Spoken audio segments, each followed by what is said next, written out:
Hey guys, this is DFD, aka Dark Frozen Depths, back with some more Kamihime project. Before I go into the event discussion video, just showing this real quick because I'm pretty close. I didn't even buy the grab bags either, but I am pretty close. You can see I have more than enough gems. I'm almost there with the globes. I've been getting some aura guns basically, but yeah, almost got Caspar. I'll have her by the time tower's done. Anyways, on to what I was actually doing. Now, this next event is going to be a union event, and I know we just had one, but apparently they wanted to have two really close together. That's not the fault of the Taco devs, that's how, DMM did it. But, anyways, this one's going to be win, fire's going to be an advantage, so get union teams ready, basically, for that one. Also, sorry if my voice sounds a little bit out of it, that has no fault of the game or whatever. I didn't just wake up, it's just I've gone through some sad stuff recently and a little bit worrisome, but I'll deal with that some other time too. But also, I am still playing Genshin, I am still playing Magicami and all that type of stuff. My opinions on Genshin have not changed about the whole resin system and all that, but I still do agree that there are things that need changed about certain stuff. I'm not going to beat a dead horse on that one, but anybody that's thinking about getting into Genshin, please do your research. Do your research. There are some YouTube channels that are actually getting their info wrong as well, so that's not helping. But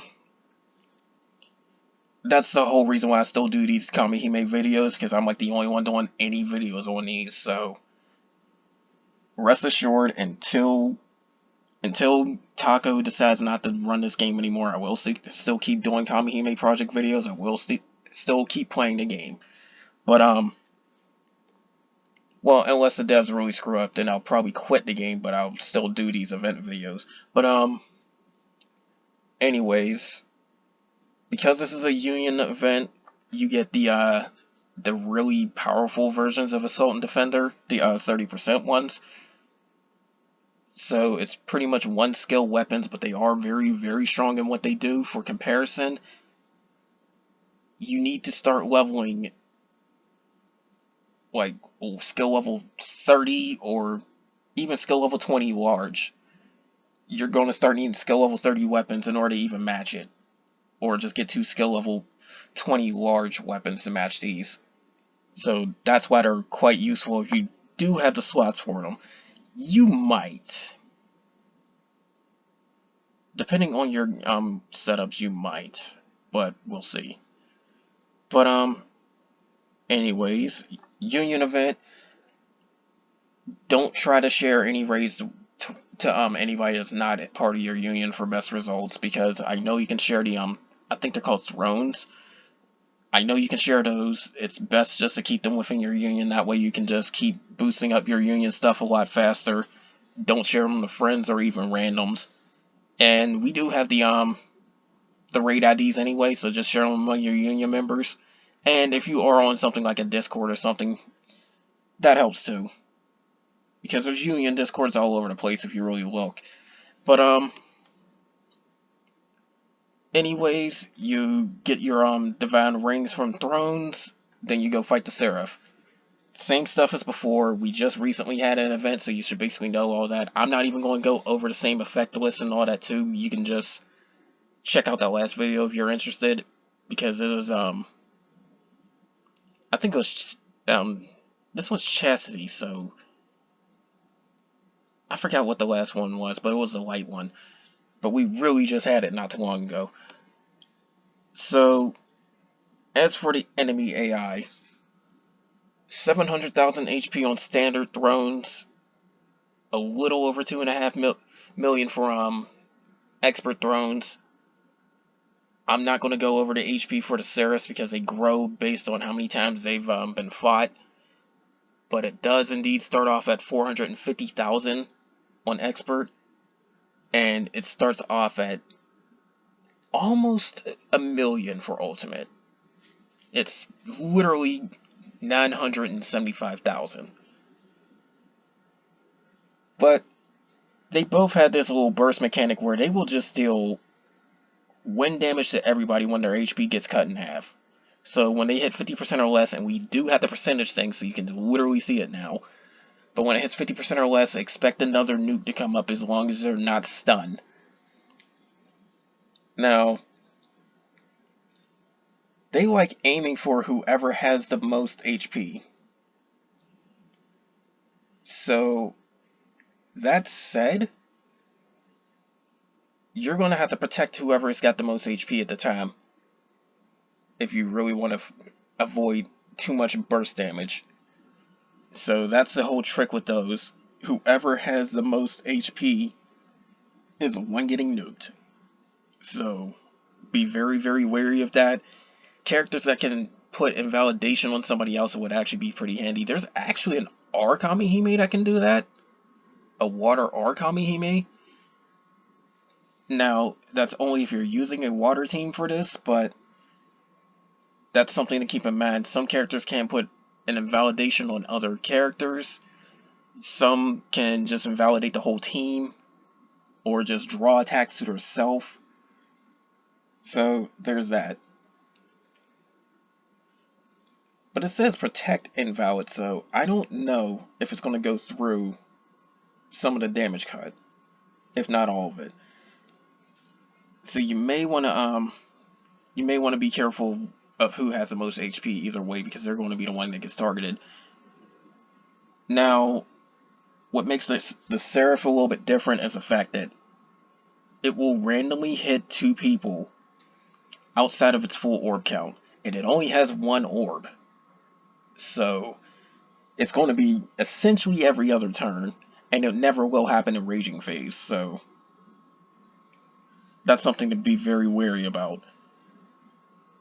So you probably do want to have some sort of orb removal. I don't know if it invalidates orb extension just yet, because I haven't seen that yet. But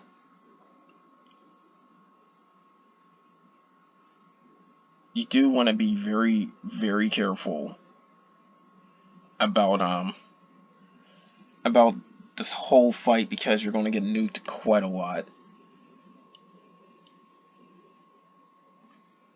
But going into the specific details right here, if you happen to have the fire version of Shamash, she definitely would be pretty helpful.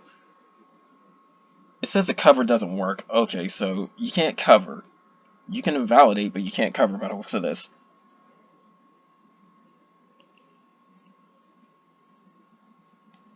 But other than that, there are some characters that can help protect against that damage. Fire Eligos is good for that one too. She's an SR.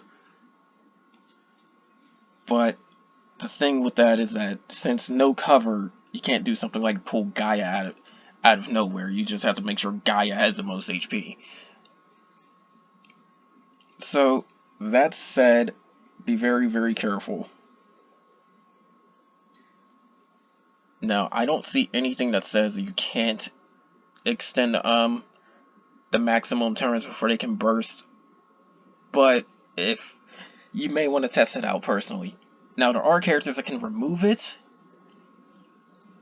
and there's characters that can help at least against some different type of some debuffs you can put on them. However, just remember that it starts off with a good resistance towards stuff like paralysis, sleep, frenzy, and all sorts of stuff like that. It increases the more times it lands. That's going to be a common mechanic with all these fights. It increases the more times it lands. So the more it lands, the less reliable it gets throughout the fight. So it's not something you can spam, but you probably could get it in there a few times. Also, I do not see anything that says about how resilient they are, so it depends. It really depends. Usually wind enemies are quite resilient towards debuffs, but I can't really tell. They have literally no info on that right here. So unfortunately, that's something you would have to test out yourself. But stuff is guaranteed to land eventually. So that's something to know, unless it's just complete invalidation. And the only one that would be complete invalidation would be the max turn count. So that's something to know. But when it comes to rewards, you yourself need to get 3 million participation points. The Union in total needs to get 60 million among the Seraph fights. The throne battles will not count for that. You do that, you've got all the participation point lists done. 150 expert kills, 400 ultimate kills. You'll get all the rewards that way. You'll get all the basic rewards. That's all you really need to worry about. Now, if you want everything on the list instead of just the SSR stuff, you will need pretty much the 250,000 250 expert and 500 ultimate. And also, I'm not sure why it said 60 million. You need 30 million for the SSR stuff for that, and 1 million for the SSR stuff on the individual. But again, you want the whole list done. This is where you got to be at, basically. 3 million individual, 60 million union, 250 expert, 500 ultimate. You're doing almost half of that if you want in some cases a little bit over half. But that's if you want the SSR stuff. Keep in mind there's also rankings, so plan out your days if you want to go for any really high ranks, because it's more optimal to just get 400 divine rings, just do maximum buffs on one day, and then just focus on one difficulty the whole day. Now, that said, it is a lot more worthwhile to focus on the ultimate and the personal ranks, but the expert does still give magic jewels, and it still gives stuff to basically upgrade your weapon skills with. So it's more or less up to you if you want to do that, but you need to be in the top 500 to get any magic jewels from the expert rank. So keep that in mind. Now, as for the weapons, the sword is the one that has assault, the axe is the one that has defender. Now, as far as I know, Wind would be kind of capable of doing both grids, but it depends on how far back you started the game. But more or less, I wouldn't even worry too much about the defender axe. I would just go for the sword. Now, there are stuff from the Guardian where you can use the arcane and the bow, but typically people would just go for bow grid and not even worry about using SR stuff for it, and the arcane is not on a grid anyways. If you do get a gotcha arcane, that's the only one you should worry about anyway. So that said, basically I would just fodder everything except for the sword. And if you don't need the sword, because say you got, like me, you have a whole bunch of Bether glaives, or you have some other weapons that you're using, like maybe hammers or gotcha weapons, I would not worry about anything but the sword. If you have weapons to replace it, then the sword's fodder too. So that's something to keep in mind. That is a lot of defender though, if you do need more defenders. So that's a one and only time I would probably keep the axe, if you really need more defender. But other than that, there's not too much I can really say about that one. Again, more of this is going to come soon. I can't guarantee I'll do a video because I don't think I've done a video the last one. But that's the thing. I am still playing the game. I'm still working on stuff. You've seen how close I am to Caspar. I'll have that literally in one day if things go correctly. But it's just that I'm getting more or less out of this game. It's not really something I'm playing as often as others. I still play it. It's just the fact that the devs have screwed up quite a bit. There's been a few lagging connection issues too recently. There's hype trains on other games that's happened as well. Like, I know a lot of people are actually getting into Spelunky too, from what I've noticed. But There's also Genshin that a lot of people are trying to play, and then it's a lot of different stuff, a lot of different factors. Does that mean that the game is shutting down? We don't know. What that does mean, however, is to just be a little bit wary and have backup plans in case it does go down, because you can still have this, like, you can still have this, I would say, you can go to DMM side and play that version, the Japanese version, if you really want to continue playing this game with at least some form of safety or some degree of it, because it seems like that they have more traffic than our side on Nutaku, but that's if you want to start over. But again, no guarantees that anything will happen. I just know it's a possibility. So that's why it's best to have a backup plan just in case. But I am indeed sick of a lot of the screw-ups that the Nutaku devs have done. So that said, I am not taking a single other. I'm not willing to withstand another major screw-up from them. So next time they do a major screw-up, I'm just done with the game. I'm just not going to play it. I will still do guides as long as it's still running on Nutaku, but I won't play it if they screw up majorly again.